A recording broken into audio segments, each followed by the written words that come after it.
चलिए हम लोग आज पढ़ेंगे पर्यावरण विज्ञान में मीठे मीठे शहद। शहद का मतलब मधुमक्खियाँ।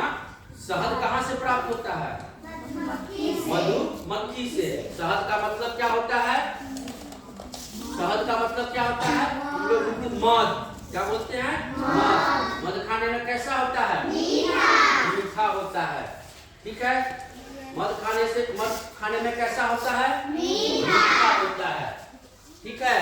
तो मधुमक्खी को हम अंग्रेजी में क्या बोलते हैं? Honey bee. क्या बोलते हैं मधुमक्खी को? मधुमक्खी को क्या बोलते हैं अंग्रेजी में? Honey bee. HONEY honey plus bee, honey bee. Honey bee मतलब मधुमक्खी। मधुमक्खी जो है एक संघ बना के रहती है। मधुमक्खी एक संघ बना के रहती है। संघ का मतलब जहाँ पर 10, 20, 50, 100, 200, 500 एक साथ जब लोग जुड़ जाते हैं तो वहाँ क्या हो गया? उस भीड़ को हम संघ बोलते हैं। क्या बोलते हैं? संघ बोलते हैं। तो मधुमक्खी कभी मधुमक्खी को अकेले देखे हो रहते हुए? एक संघ बना के छाता में क्या होता है? एक संघ बना के रहती है। मेरे तरफ पूरा फोकस करो। मेरे तरफ पूरा फोकस करो। सब पूरा बने दिखाई दे रहा है। तो वह संघ बना के रहती है वो। ठीक है। एक साथ 10, 20, 1000, 500, 2000, 5000 का एक होता है। एक साथ रहते हैं। मधुमक्खी क्या है? एक संघ बनाती है और संघ बना के आपस में रहती है। तो मधुमक्खी संघ बनाकर रहती है और एक साथ रहने वाली सभी मधुमक्खियां एक मौन वंश मतलब कॉलोनी का निर्माण करता है। जिस तरह आपके घर में अगल बगल में है ना, आपके गांव घर में टोला मोहल्ला का नामकरण है ना, नाम दिया हुआ है ना कि ये फलना टोला है, ये फलना टोला है, ये फलना टोला है ना। तो मधुमक्खी भी क्या है? जो संघ बना के रहती है उसको हम क्या बोलते हैं? उस संघ में रहने वाले मधुमक्खी को हम मौन वंश या कॉलोनी बोलते हैं। मौन वंश या कॉलोनी बोलते हैं। क्या बोलते हैं? मौन वंश या कॉलोनी। मौन वंश या कॉलोनी बोलते हैं। मधुमक्खी जो एक साथ संघ बना के रहती है उस संघ में कम से कम 20,000 से 50,000 के बीच मधुमक्खियां रहती है। कितना मधुमक्खियां रहती है उस संघ में? 20,000 से 50,000 के बीच में मधुमक्खियां रहती है उस संघ में, उस मौन वंश में, उस कॉलोनी में। उस कॉलोनी में 20,000 से 50,000 के बीच मधुमक्खियां रहती है। ठीक है। अब उस मौन वंश कॉलोनी में 3 प्रकार की मधुमक्खियां पाई जाती है। उस जो छत्ता होता है मधुमक्खी के छत्ता, जो संघ बना के रहती है, कॉलोनी बना के रहती है, उसमें उस कॉलोनी में मधुमक्खियां कितना लगभग होता है? 20,000 से 50,000 के बीच में मधुमक्खियां होती है। 20,000 से 50,000 के बीच में मधुमक्खियां होती है। ठीक है।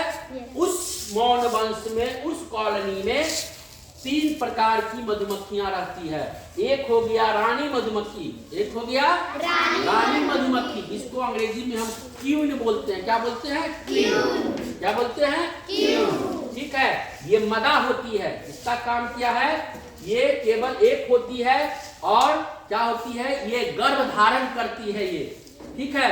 इसका आकार, ये अंडा देती है, गर्भ धारण करती है और अंडा देती है। और इसका आकार जो होता है बड़ी और चमकीली होती है। आकार इसका कैसा होता है? जब उछाते में तुम देखोगे बड़ी मधुमक्खी और चमकीली चमकता हुआ मधुमक्खी जो दिखलाई देगा वह कौन सा मधुमक्खी हो गई? रानी मधुमक्खी। कौन मधुमक्खी हो गई? रानी। रानी मतलब स्त्री से, स्त्री जाति है, मतलब मदा है ये। ठीक है। रानी मधुमक्खी क्या है? मदा है। ठीक है। ये क्या करती है? ये मधुमक्खी का वंश को बढ़ाती है। ये गर्भ धारण करती है और अंडा देती है। उस अंडे से क्या होता है? उस अंडे से क्या होता है? मधुमक्खी निकलती है। ठीक है। अंडे से ना बच्चा निकलता है, तो उस अंडा से क्या होता है? मधुमक्खी निकलती है। ये मधुमक्खी की संख्या को बढ़ाती है, रानी मधुमक्खी। ठीक है। दूसरा होता है कमेरी। कमेरी मधुमक्खी। क्या होता है? कमेरी। उसको अंग्रेजी में हम वर्कर बोलते हैं। क्या बोलते हैं? वर्कर। वर्कर का मीन श्रमिक। श्रमिक का मतलब मजदूर। श्रमिक का मतलब मजदूर। तो ये कमेरी जो होता है इसका काम क्या है? उस कॉलोनी में उस मौन वंश में, उस संघ में जहां मधुमक्खी रहती है उसमें कमेरी जो श्रमिक तुमको मधुमक्खियां जो होती है उसका काम क्या है? छत्ता का निर्माण करना। श्रमिक का क्या मतलब? मजदूर, मजदूरी करता है, मजदूर सब ज्यादा काम करता है ना। तो कमेरी श्रमिक जो होता है, जो श्रमिक जो होता है, मधुमक्खियां जो होती है, इसका काम क्या है? काम क्या है इसका? छाता का निर्माण करना, उस कॉलोनी को बसाना, निर्माण करना। ठीक है, छाता का निर्माण करती है। और ये सबसे इंपॉर्टेंट काम, सबसे महत्वपूर्ण काम शहद यही तैयार करती है। इसका सबसे महत्वपूर्ण काम है कमेरी का। शहद जो मिलता है, मध जो हमको मिलता है, इसका निर्माण कौन करती है? कमेरी नदी, कमेरी मधुमक्खी, कमेरी मधुमक्खी जो है छाता का निर्माण करती है। उसी छाते से ना शहद मिलता है हमको। कभी देखिए हो मध निकलते हुए? छाता से मध देखे हो कभी निकलते हुए? कैसे निकलता है? उसमें क्या करता है? मधुमक्खियां को लोग हटा देता है, उस छाते को निकालता है। उस छाते को क्या करता है? उस छाते को चिपका के उसमें से क्या करता है? मध निकालता है। तो उसमें छाता का निर्माण कौन किया? कौन मधुमक्खी की? कमेरी। कौन की मधुमक्खी? कमेरी जो मधुमक्खी है वो छाता का निर्माण करती है और शहद बनाती है। शहद भी यही बनाती है। ठीक है। और रानी द्वारा जो अंडे दिए जाते हैं उसकी रखवाली भी करती है। अंडे की रखवाली भी कमेरी मधुमक्खी करती है। हमको कावेरी नदी याद आ जाता है, इसलिए बार बार नदी का नाम याद आता है। ठीक है ना। कमेरी मधुमक्खी, इसका बहुत इंपॉर्टेंट काम है, बहुत महत्वपूर्ण कार्य करती है ये। एक तो छाता का निर्माण करी ना कमेरी, दूसरा ये शहद बनाती है, और तीसरा ये अंडे का देखभाल भी करती है। अंडों का देखभाल यही रानी, ये कमेरी मधुमक्खी करती है। अंडे कौन देता है? कौन देता है? रानी मधुमक्खी क्या करता है? अंडे देती है। और उसकी रखवाली कौन करता है? कमेरी मधुमक्खी क्या करती है? ये उसका देखभाल करती है। तो कमेरी मधुमक्खी का बहुत इंपॉर्टेंट काम समझ में आया? क्या आया? क्या करती है ये? शहद बनाती है और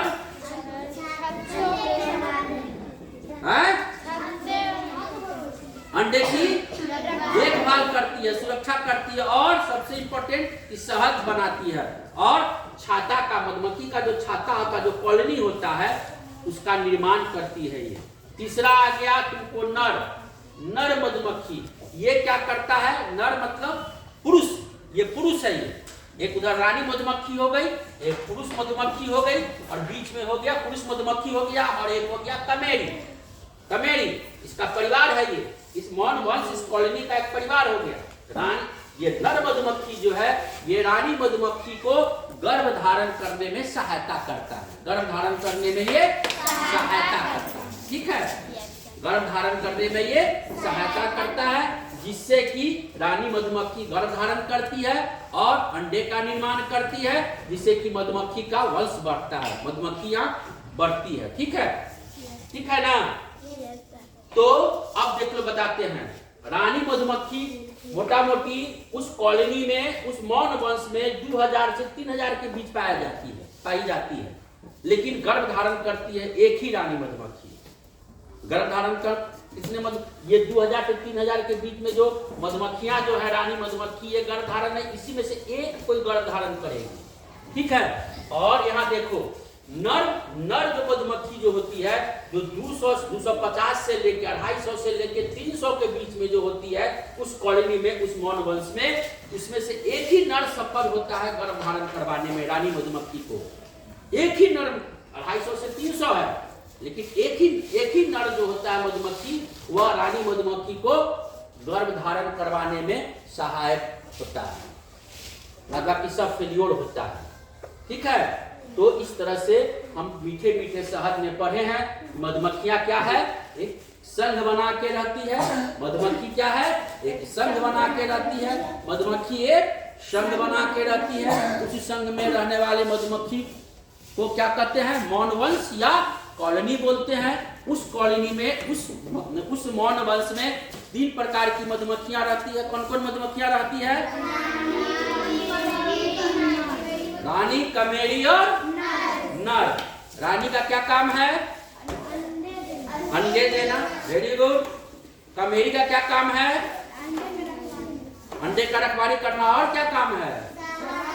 शहद बनाना और